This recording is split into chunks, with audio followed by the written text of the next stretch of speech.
السلام علیکم، امید کرتا ہوں آپ سب خیریت سے ہوں گے۔ کہاں سے سٹارٹ کیا جائے؟ اگر سب سے پہلے سٹارٹ کر لیتے ہیں جنرل آصف منیر کی جو شرکت ہے، شمولیت ہے مریم نواز صفدر جو ہیں ان کے بیٹے کی ولیمہ میں، تو یہ جو نیوز تھی یہ ٹاک آف دا ٹاؤن بنی رہی اور اس کو سیاسی پاور شو کا کہا جا رہا ہے سیاسی حلقوں کی طرف سے کہ میاں نواز شریف نے پاور شو کیا ہے، اپنی سیاسی پاور کو شو کیا ہے کہ میرے پیچھے جو ہے وہ آرمی ابھی بھی کھڑی ہے۔ جو لندن پلان کی جو قربتیں تھیں اسٹیبلشمنٹ جنرل آصف منیر کے درمیان اور میاں صاحب کے درمیان، وہ ابھی تک برقرار ہیں۔ تو جو ایک وہم ڈال دیا گیا تھا کچھ یوٹیوبرز کی طرف سے کہ جو اسٹیبلشمنٹ ہے اور جو شہباز شریف کی حکومت ہے، فیڈرل حکومت ہے، ان دونوں کے درمیان جو ہے معاملات خراب ہوتے جا رہے ہیں، تو کل کی جو دعوت ولیمہ میں شرکت ہے وہ اس چیز کا سائن ہے کہ جو قربتیں ہیں وہ ابھی تک برقرار ہیں۔ اور شہباز شریف، جو میں آپ کو بار بار یہی کہتا ہوں کہ شہباز شریف کہیں نہیں جا رہے۔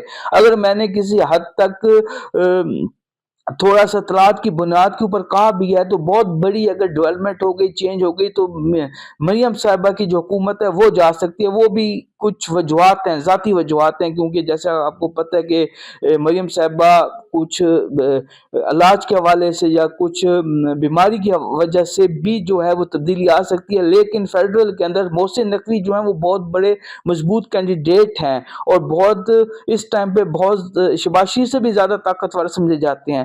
تو وہ اگر وزیر اعظم نہیں بن سکتے شہباز شریف کو ہوتے ہوئے، تو کوئی بھی نہیں بن سکتا۔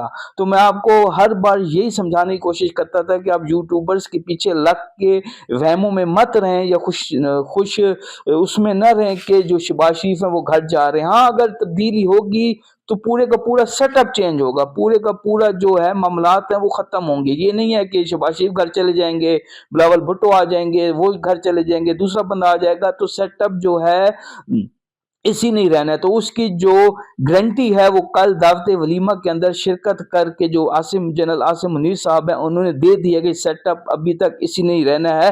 اگر سیٹ اپ جائے گا تو پورے کا پورا سیٹ اپ جائے گا، تمام اسمبلیاں گھر جائیں گی۔ دوسرا، اللہ اللہ کر کے جو ہے وہ اپوزیشن لیڈر کی جو ہے اسمبلی کے اندر جو ہے وہ نوٹیفیکیشن ہو گیا تھا فرائیڈے والے دن، سیٹرڈے والے دن، اور محمود اچکزئی جو ہیں وہ اپوزیشن لیڈر بن چکے ہیں۔ محمود اچکزئی جو ہیں وہ بہت کلوز ہیں نواز شریف کے، اس بات کو نہیں بھولنا چاہیے، اور بہت دور ہیں اسٹیبلشمنٹ سے، یعنی کہ اسٹیبلشمنٹ بالکل ان کو پسند نہیں کرتی۔ آپ ان کے ماضی کے معاملات کو اگر سامنے رکھیں تو انہوں نے بہت زیادہ تحریکیں چلائی ہیں بلوچستان کی آزادی کے حوالے سے بھی۔ تو جو اسٹیبلشمنٹ ہے وہ ان کو محب الوطن نہیں سمجھتی، لیکن پھر بھی محمود اچکزئی کا جو ہے، عمران خان نے کیا سوچ کے نام دیا محمود اچکزئی کا اور راجہ ناصر کا سینٹ کے اندر، یہ اب ان کے دل کے اندر ہے۔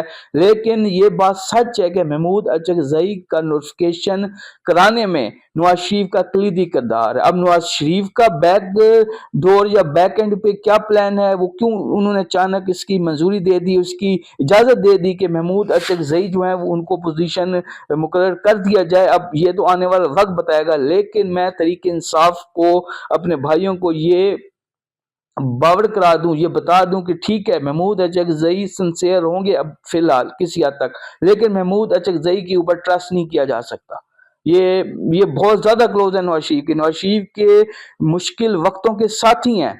تو میرے خیال میں اب عمران خان کا مجھے نہیں پتا انہوں نے کیا سوچ کے ان کا نام دیا، اور اب اچانک نواز شریف نے کیا سوچ کے ان کو فرنٹ پہ آنے دیا اور ان کو جو ہے وہ نوٹیفیکیشن ان کا کروا دیا۔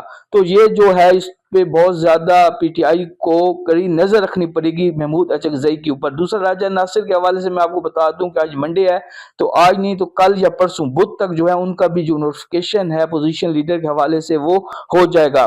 لیکڈ آڈیو کے حوالے سے ہے معاملات ہیں، آپ دیکھ رہے ہیں سوشل میڈیا پہ کہ لیکڈ آڈیو ہے عمران خان کی، جس کے اندر وہ ایک بااثر شخصیت کو گالی دے کر کہہ رہے ہیں کہ یہ مجھے توڑنا چاہتے ہیں لیکن میں ٹوٹ نہیں رہا۔ تو اس کے حوالے سے یہ ایک لیک آڈیو ہے جو کہ سامنے آئی ہے۔ اس کے علاوہ بہت زیادہ لیکڈ آڈیو ہیں جو سامنے آئی ہیں، اور یہ صرف اس لیے سامنے لائی جا رہی ہیں کہ دو طرح کے تاثر دینے کی کوشش کی جا رہی ہے۔ ایک تاثر دینے کی کوشش یہ کی جا رہی ہے کہ عمران خان جو ہیں وہ مذاکرات کے لیے تیار ہیں، اور جو 8 فروری کی جو کال ہے اس کو ریورس کیا جائے، کیونکہ 8 فروری کی کال سے جو اسٹیبلشمنٹ ہے، جو حکومت ہے، وہ بکھلاہٹ کا شکار ہے۔ میں نے آپ کو لاسٹ ویلاگ میں بتایا تھا۔